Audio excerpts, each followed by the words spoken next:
আজকের রেসিপি আলু শাক ডাঁটা আর ঝিঙ্গার তরকারি। আলু শাক ডাঁটা শাক আর ঝিঙ্গার রেসিপি বানার জন্য বাছিয়ে ধুয়ে আর কাটে নিয়েছি। এরপর এগুলাকে পরিষ্কার করে ধুয়ে আর কাটে নিয়েছি। এরপর ঝিঙ্গাটাকে ছুলে আর কাটে নেব। তেল গরম করে সামান্য এই যে একটু তেল, এই যে পেঁয়াজগুলো ভাজবো না, এই পেঁয়াজগুলা এই সঙ্গে দিয়ে দেব। এই যে সবগুলাকে কাটে ধুয়ে নিয়ে তেল গরম করে একটু জিরা ফোড়ন দিয়ে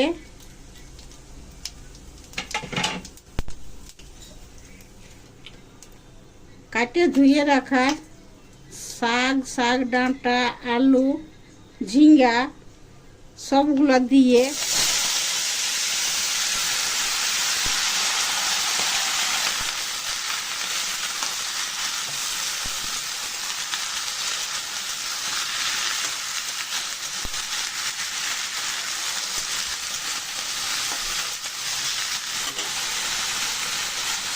এই যে সামান্য নুন, এই যে পরিমাণের থেকেও কম, অল্প নুন দিয়ে আর হলুদ দিয়ে 1 মিনিট ভাজিয়ে নিয়ে আর ঢাকুন দিয়ে আঁচটা মিডিয়াম করে দেব।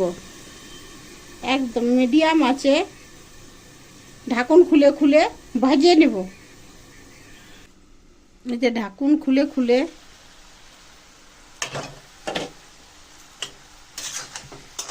ভাজিয়ে নেব।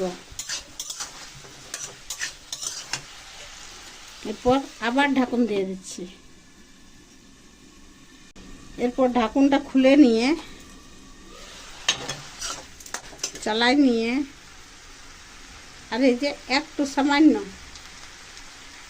হাফ চামচ সব মিক্স মশলা, আদা রসুন জিরা গোলকি কাঁচা লঙ্কা সব মিক্স বাটে নিয়ে হাফ চামচ দিয়ে আর মশলা বাটার জলটা দিয়ে ভাজে নেব। মশলাটা যতক্ষণ না ভাজায় ততক্ষণ পর্যন্ত এটাকে লাড়ে লাড়ে ভাজে নেব।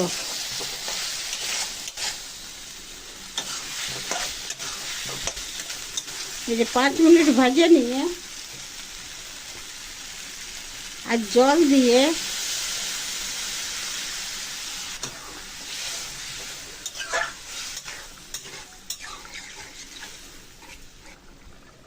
ঢাকুন দিয়ে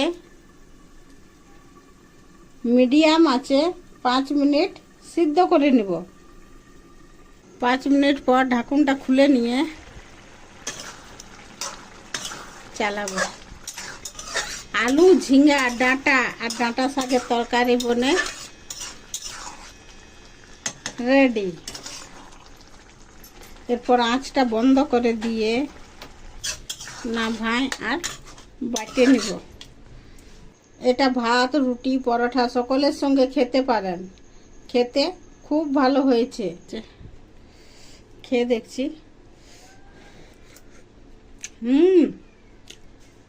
খেতে দারুণ টেস্টি হয়েছে, দারুণ।